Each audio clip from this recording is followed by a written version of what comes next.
China doesn't have extreme ultraviolet lithography. That's the tool, the one machine that costs around $200 million per unit, that ASML builds and only ASML builds, and that every leading memory maker in the world relies on to produce the stacked memory powering every serious artificial intelligence chip.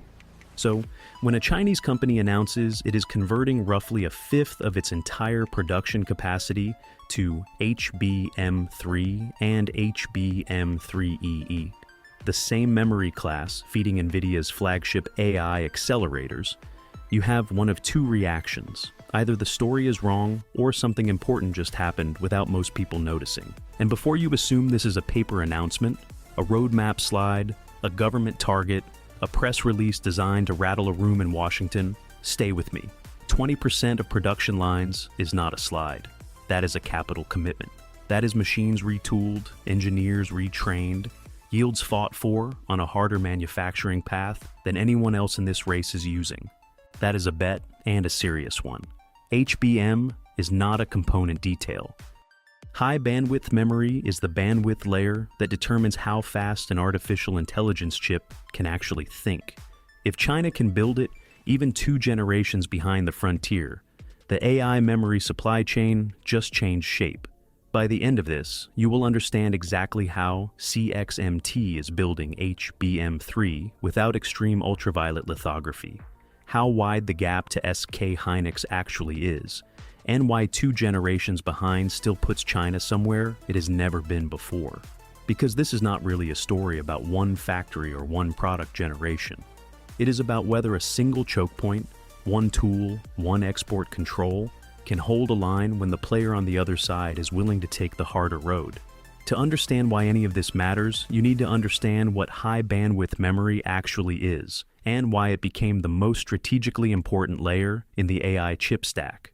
The processor in an AI accelerator, the part doing the math, running the model, is fast, extraordinarily fast. But speed without data is idle silicon. An AI model is, at its core, a constant memory fetching operation. Weights pulled, activations moved, results written back over and over, billions of times per second. If memory cannot deliver data fast enough, the processor sits and waits. High bandwidth memory is what keeps the processor fed. Standard memory sits across the board from the chip, connected by a relatively narrow electrical pathway. High bandwidth memory moves from across the room to sitting on the same desk. It is built by stacking multiple DRAM dies on top of each other, sometimes 8, sometimes 12 layers tall, and connecting them with vertical channels called through-silicon vias, essentially microscopic copper pillars drilled straight through each die. That stack sits directly beside the processor on the same package, and the connection between them is extraordinarily wide. The bandwidth advantage is the difference between a 4-lane road and a 16-lane highway running the same distance. HBM3E, by published specification, moves over 3 terabytes of data per second, roughly the entire contents of a modern laptop's storage drive, every single second. SK Hynix is the company that built this lead. It is the dominant supplier of high bandwidth memory to Nvidia for AI accelerators, including the H100 and H200 families. Established industry fact documented across years of supply chain reporting. SK Hynix is shipping HBM3E at volume. It is developing HBM4. It has not stopped moving. So why did anyone think China couldn't touch this at all? The answer is one machine. Extreme ultraviolet lithography uses light at a wavelength of 13.5 nanometers to print the fine features inside each memory cell. Features so small that older deep ultraviolet tools, which operate at a wavelength closer to 193 nanometers, simply cannot reach them in a single exposure pass. To get to the same feature density with deep ultraviolet, chip makers have to run the same wafer through multiple masking steps. Each pass prints part of the pattern, then the wafer goes back for another pass that fills in more, then another. Multi-patterning, it's called, and it is exactly as difficult as it sounds. Think of it this way. Imagine trying to cut a precise shape by making 4 separate stencil passes over the same piece of wood, each time hoping the stencil lands in exactly the same place as the previous pass. You can get there. But it takes longer, costs more per piece, and your yield, the share of finished chips that actually come out working, suffers every time a pass lands even a nanometer off. And at the dimensions inside a modern memory chip, a nanometer is not a rounding error. It is the difference between a working cell and a dead one. The United States placed ASML's extreme ultraviolet machines on export control lists. China has not received a new extreme ultraviolet delivery since those controls tightened.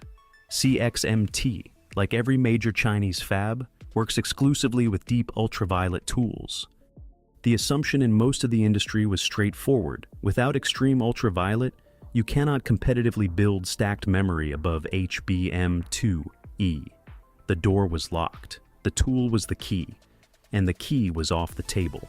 That assumption is what CXMT is now stress testing.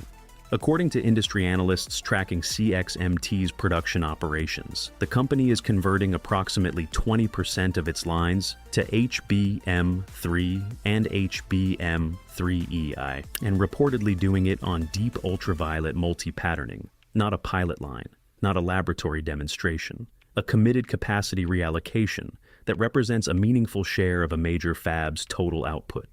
That number, 20%, is an analyst and industry report figure, not a confirmed company release, and it should be understood as such.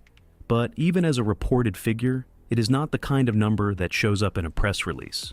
You do not retool a fifth of your production floor for a story you are telling the market. You do it because you believe you can produce the thing. How is HBM3 reachable on deep ultraviolet at all? The answer lies in where the node boundary sits. HBM3 class geometries overlap a region where aggressive deep ultraviolet multi-patterning can still achieve the necessary feature density at significant cost and complexity penalties, but technically achievable. Every additional masking pass adds process time, adds cost per wafer, and adds one more opportunity for misalignment to degrade yield. But the geometry is not fundamentally out of reach.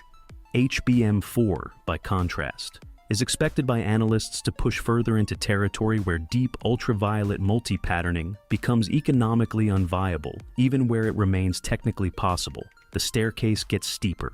CXMT is currently on the early steps. The question is how many more steps their approach can reach. Think of it as climbing a staircase where the first few steps are steep but manageable, and each step above grows a full stair taller. CXMT is on the staircase. It is committed to the climb. What it cannot yet tell us is how high its legs can reach before the physics of the process overtake the commitment of the engineering team. Before judging whether this constitutes catching up or merely entering the race, it is worth being precise about where SK Hynix actually is, because 2 generations behind is a phrase that carries very different weight depending on what those generations represent. SK Hynix is shipping HBM3E in volume. That is not a target or a roadmap announcement. That is a product moving into Nvidia's supply chain at scale right now. SK Hynix is simultaneously developing HBM4, a company's stated target, not yet a shipping product, but one whose development is underway while CXMT is still entering the HBM3 generation. 2 HBM generations is not the same as 2 years of smartphone camera upgrades, where the new model is a little sharper, and the old one still takes perfectly good photos. Each HBM generation adds stacked dies, demands tighter tolerances on the through silicon via connections between them, and requires managing yield across an increasingly tall and complex physical structure. SK Hynix's HBM3E delivers bandwidth that CXMT's HBM3 does not match by specification. That gap is real and it is measurable. Here is the objection worth sitting with, though. Does any of that matter if China is not trying to win Nvidia's contracts? CXMT does not need to beat SK Hynix globally. It needs to supply domestic AI chip designers, Huawei and others pursuing artificial intelligence acceleration without access to American components, well enough to reduce reliance on imports. If that is the mission, then 2 generations behind is a constraint, not a disqualifier. A domestic AI accelerator running on HBM3 is bandwidth constrained relative to what Nvidia builds, but it runs. And a chip that runs on domestically produced memory is a chip whose supply chain does not depend on decisions made outside China's borders. So, analysts tracking CXMT report approximately 20% of lines committed. Not a pilot, not a prototype, a real ramp. Enough to constitute a meaningful start on domestic supply. Not enough to threaten SK Hynix's global position. That distinction matters, and both sides of it are true at the same time. Now for the honest break, because the sprint from the back is real, and the slope ahead is also real, and those two facts coexist without canceling each other out. Every HBM generation above HBM3 demands tighter cell geometries and taller stacks. And in a stack of 8 to 12 dies, yield loss does not add, it multiplies. If a single die process step produces a small defect rate, that rate compounds across every die in the stack. By the logic of stacked manufacturing, what looks like a manageable per-layer imperfection becomes a significantly larger overall yield, hit by the time you count 12 dies tall. Deep ultraviolet multi-patterning makes this problem harder, not easier, because each additional masking pass is a new opportunity for misalignment, and in a stack that tall, misalignment errors accumulate.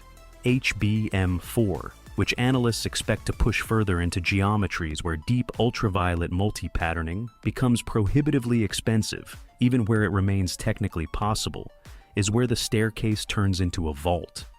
CXMT would be attempting to leap a step that SK Hynix is expected to clear with extreme ultraviolet, the same tool CXMT cannot obtain. Can CXMT invest its way through this problem? Money matters. Process engineering matters. But misalignment at single nanometer scales is not a budget problem. It is a tool problem.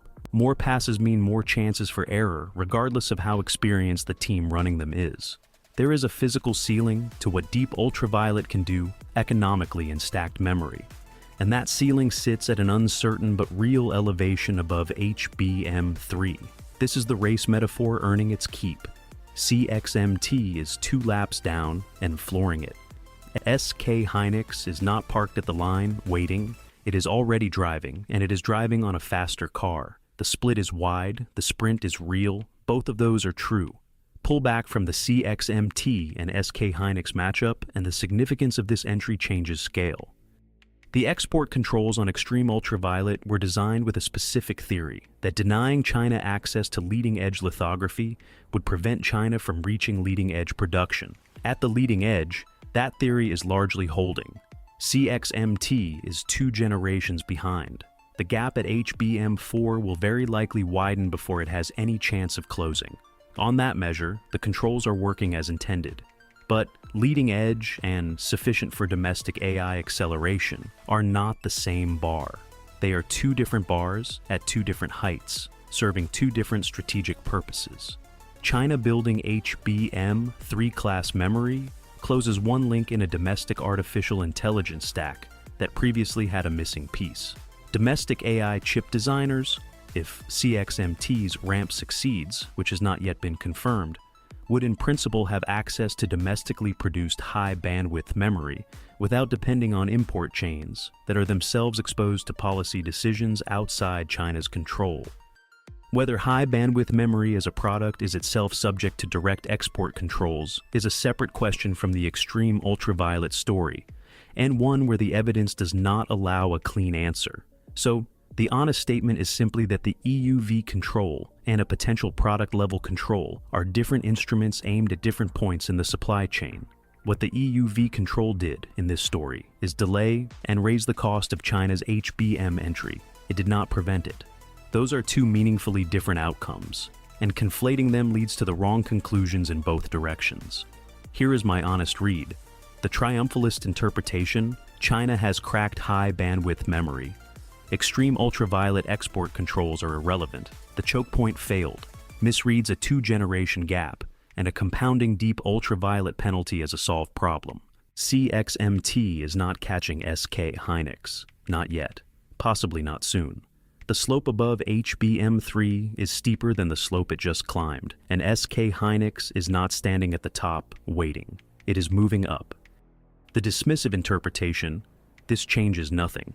SK Hynix is untouchable. CXMT's entry is a symbolic gesture with no strategic consequence. Ignores what it means to convert a fifth of your production lines to a product class you were not making 2 years ago using a harder manufacturing path, because the easier path is legally unavailable to you. That is not performance, that is commitment. And commitment at that scale produces real output, real supply, and a real shift in what the domestic Chinese AI stack can be built from. My read is this: China has entered the high bandwidth memory race. It started 2 laps down, it is flooring it. Whether it can stay on the track as the roadmap steepens, as the steps above HBM3 demand what deep ultraviolet cannot easily provide, that is the real question. And the answer is not yet written. The race is real, the split is wide, but there is a car in your mirrors now that was not there a year ago. Here's the question I want you to answer in the comments. Does the 2-generation gap matter more? Because it means SK Hynix keeps setting the pace, keeps defining what AI memory looks like at the frontier, and CXMT is chasing a target that accelerates away from it? Or does the entry itself matter more? Because being in this race at all, on deep ultraviolet, 2 laps back, floor pressed, proves the extreme ultraviolet choke point was a slower door, not a sealed one? I want your honest read. Which side of that are you on, and why? If you want to follow CXMT's line conversion progress, watch for the first HBM3E yield reports, and track whether SK Hynix's HBM4 lead holds or widens. That is exactly what this channel covers. Subscribe, and you will not miss the next split time. No extreme ultraviolet. A fifth of the lines retooled. 2 laps down, already on the grid. Whatever you think the gap means, that is new.